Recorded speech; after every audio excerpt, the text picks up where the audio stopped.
And look at Randy Orton slithering. Oh, watch out, watch out, watch out, watch out! KO! Here's the cover.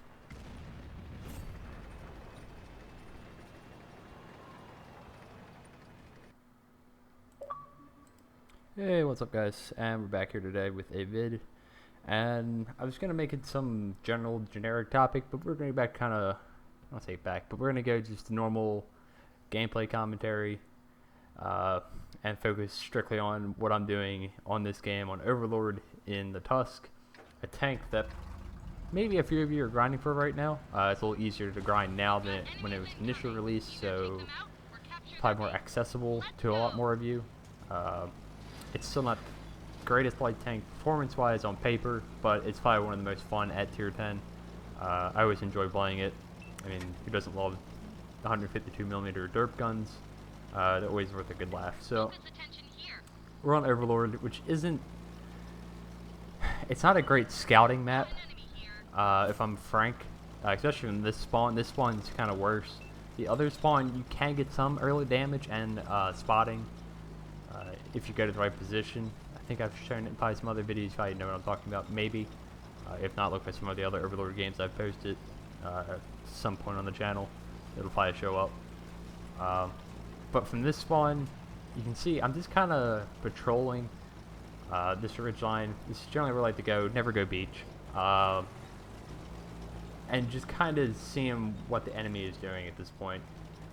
And also putting myself in position if somebody pushes way too hard, pushes into the bowl, I can pop up and possibly dump a shot into them. That's kind of the reasoning for this, where I'm at, and I can kind of make my play based off where the enemy team is going. So we see a lot of, they have to have a fair amount of tanks going to the right, but this side is a little weak. It looks like we have the air match over here. There's only, well, I say only an E100 and the Mil-2. And then they also have the Sheridan pop up and a couple other tanks. So maybe not as weak as I thought, but like I said, always punish people that push way too hard. Type 61 is pushing way too hard, focusing on that guy, and we're just going to get some nice RNG and slap him around for, 935. So, really nice way to start the game there. And again, that's kind of what we have to do on these maps like this that are kind of symmetrical. And Overlord's not a bad map for light tanks. It can be really good for the end game. Which you're going to see in this game, by the way. And here comes the moments where I can't really explain why I'm doing this very well. I go for the shot, and that one just hits the bunker below. Sorry, whoever built that bunker. But kind of the reason there is he, I believe, was out of ammo, as he didn't fire at me. And their heavy that was up to my right at the moment is distracted by one of our heavies that pushed him way too aggressively. And here again, I'm just going to dip down, RBRT on the move, and it hits one of the two tanks. I was just open for any of them. And now we got to get out of here because we don't have the firepower to keep these guys at bay, nor the armor. So we're just going to dip on out and go try to support the other flank and try to help them push the 3 or 4 tanks that are there. So we did our damage there on that side. Unfortunately, we can't really help that heavy too much. It's not going to help our team significantly staying there. So unfortunately for him, that sucks. But we got to try to win the game, and that's the best way to do it right now. Again, I'm going for the light tank because I always want to get out the enemy scouts and vision. It's always nice. Unfortunately, it's a Sheridan, so we don't pen him. But I did notice he was running the derp, I think about here. So that's where I'm kind of a little bit nervous because it's going to be a little harder for me to pen him rather than him penning me, if that makes sense. And that one just totally dips out. So now that we miss, he probably knows that we fired, so I want to get behind cover fairly quickly. And this side is kind of just a cluster, yeah, at this point. E100 dips in, kills the machine. We're going to put one shot into him. It's not going to do too much damage, but, we're there. We have the round loaded, so just dump a couple hundred, 163 into him. So, not the biggest damage so far, but kind of a crazy, all over the place kind of game. Not really known for Overlord always. Object 277. It's one of those Russian heavies you can pen. If you didn't know that, you can actually pen the 277's rear with these guns, so just kind of keep that in mind. It's a little more lightly armored than like the IS-7 or IS-4, so you can take advantage of that. And now we can't obviously pen the E100, but we can track him in place, and that is an easier shot for our teammates to take out. So we've taken care of this flank, and now we have to deal with their team pushing the other side. But we don't want to be too aggressive because remember the E100 was still fairly up on the middle, so he could be pretty much in this area at this moment. So we don't want to be too aggressive here. And their Sheridan is still moseying around somewhere on this map with that dirt gun. So got to be a little careful with him. But we've got our eyes set on this mill too. Maybe our second time will be a little more beneficial to us. I'm trying to get for the pen, but I don't want to risk it. I know he's loaded this time, and I'm using something that's maybe a little underrated with light tank play. It's always about vision, camo, and knowing view ranges and stuff like that, firing on the move. But being aware of your surroundings directly around you, and using that to your advantage so that you deny the enemy team a shot on you. Obviously, this isn't just something that light tanks can do, but it's really helpful for mobile tanks that rely on maneuverability and agility rather than actual armor. You got to use the terrain basically as your armor. So you saw there, I was kind of using the buildings to avoid any kind of shots from the Emil 2. And it's going to come up again as he gets finished off. Again, I'm firing on the move a little bit too much maybe here at this point. It's 3 versus 4, so kind of favorable to us. They have their E100 Sheridan T30, and then I believe it's the T92, who is probably on the beach at this point, running if he's got any kind of a brain. So he probably has shots on over in this area. And we've managed to actually keep all our hit points at this point in the game, which is always great to have. Maybe could have got punished a few times earlier, however, we didn't.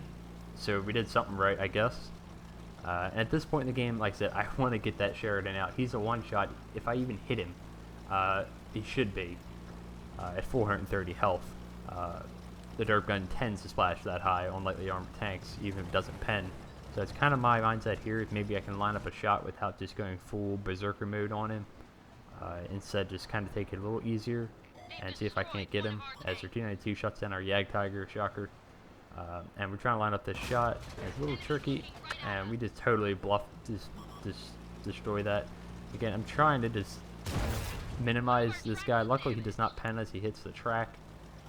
He has the RNG on his side, apparently, and hits us. And now the E100 pops up, and I'm going to try to keep this building, but the turning radius of 1305 on the Tusk isn't quite good enough. And now we're doing that, trying not to run into the building. We do. And now we're in a 1 versus 4 situation. And now I really want to get that light tank out. And I have to, I can't sit still either because I still have Artie in play as well. And we saw he took out the Yag Tiger, so he is basically in our spawn now. So he has shots. We're kind of getting pinned in here a little bit. Their E100 was near our base, their T30 is near their base. And I don't want that to happen. I kind of want to separate myself from them. So at this point, I'm going to run back towards my base, hoping that their E100 is going to push up into the bowl. That's kind of my hope. I was going to try to go after Artie at this point in the game, just for the fact that, hey, that's the last thing I saw the E100 doing. But when we spot the E100 and he's doing what isn't always the greatest play, he is going for a base at this point. And that can be beneficial in some maps, like Himmelsdorf or something like that, in like this 1 versus 4 or whatever situation. Or 4 versus 1 in his scenario versus a light tank that has better vision. But on a map like Himmelsdorf like that, it's probably a better play. On this map, I have better vision, and I can outspot him in that cap circle. As we spot out the Sheridan, he again hits us on the move. Luckily, his RNG is only counting towards his hitting on the move, not actually penning. And luckily, the E100 hit his hull, so we created our own armor again. Not totally planned, but, you know, it works. And at this point, I'm a little wary. You can kind of see how I'm approaching this hill. I know the T30 is over here. And again, we spot him. I'm going to try to keep using the handbrake, the building between me and him, and deny him line of sight on me as long as possible, if I can't help it. And there we go. We lose the spot. T30 is pretty slow, so I'm pretty sure I can get over towards the middle. And I'm going to hope he thinks I'm going to run down the line right here. And I'm going to rely on my camo a little bit here. What I don't want is the T30 to pop on my right side, so I'm taking a risk. But the E100 actually manages to spot me. I rely a little bit too much on the camo there. And again, I'm taking a risk here that the T30 is following me and not pushing straight towards the cap, and he isn't. But I should be able to get a spot on the E100 at this point. So sit still, relax, calm down, calm the nerves a little bit, and aim it and get the reset, and then we'll deal with the next step from there.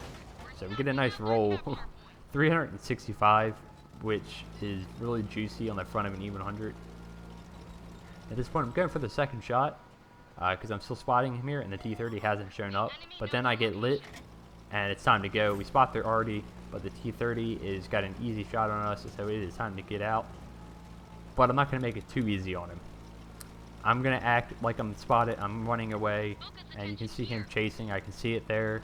Hit the E-brake, turn around, make him think I'm still going that way, and do the old reverse loop on him, and go back and try to kill the E100, especially now that there's two of them on the cap, and it worked. T30 has been baited successfully. I love doing that. It worked perfectly. And now we can try to just focus with these last seconds on the game to try to get this reset off if we can. So we spot up the 100 and we're aiming. Got the premium HE in. He's trying to get behind cover because I detected him, and we slimly goes in to his rear before he can get behind cover, giving us a little bit of life left at the end of this game. Still not over yet though. Overlord's an open map, but it's not a super open map, and that kind of makes sense. Certain areas of the map are very long range, certain parts of the map are not. So you could just go around the corner and there's a T30, but we spot out the Artie and take him down there. Something important to note there, and I took it from one of you guys' comments, is I'm working on it.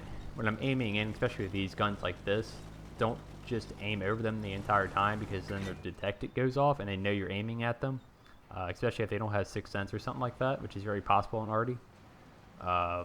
So instead, wait till you're aimed in near them and then go and put your reticle over top of them and then shoot. So it's actually a tip. Somebody posted in the comments on one of my channels. I knew about it. I just never bothered with it. It was just something, I guess, being a little lazy, but it's something I'm working on, getting a little better at. And now we brought this 1 versus 4 down to a 1 versus 1. And the T30 can one-shot me. I'm well within his 750 alpha if he is using the 155, which I don't really want to find out. Don't really want to rule my chances that way. But the T30 is going to do the misplay here of going in the cap. I say it's a misplay. It's kind of rough to call it that. But when I saw him pop up on there, I was like, okay, this makes it kind of easier for me, at least in my mindset. I don't have to go around guessing where he's at in any kind of case or scenario. He could have went back to their base near their little depression that's right near their cap circle, and that would have made it kind of tough on me on either way I came in at. But he sat in the base, and we snack one into him. A little RNG to help us along there, and we're going to be on our merry way. I'm not going to shoot from the same spot because he's going to probably be hidden from that direction also. So at this point, let's move, come from a different angle, and hopefully he's exposed from that angle as well. So basically just thinking ahead on what the enemy is going to be thinking about. The last shot came from over there, so I'm going to try to hide from over there. And here again, I'm not trying to aim into the last second, but then we kind of do it a little bit anyways, but he can't totally hide his fat ass. So we take him out and get a nice little 1 versus 4. Not quite a Call of Banolfs, but almost. So doesn't count, you don't get the medal, but still nice to pull that off in the Tusk. Not the greatest thing for your clutches, but it seemed to work that time as we pull off 4 kills for the last 4 tanks, I guess. 5,300 damage. Not much assisted, only a little bit of tracking on that. Again, Overlord's not the greatest assisted map you're ever going to get in light tanks. So you're going to have to rely more on raw damage and tracking if you do get any assisted usually. Minus some weird games. But hopefully you guys enjoyed that, and I will catch you guys next time. See ya. Peace.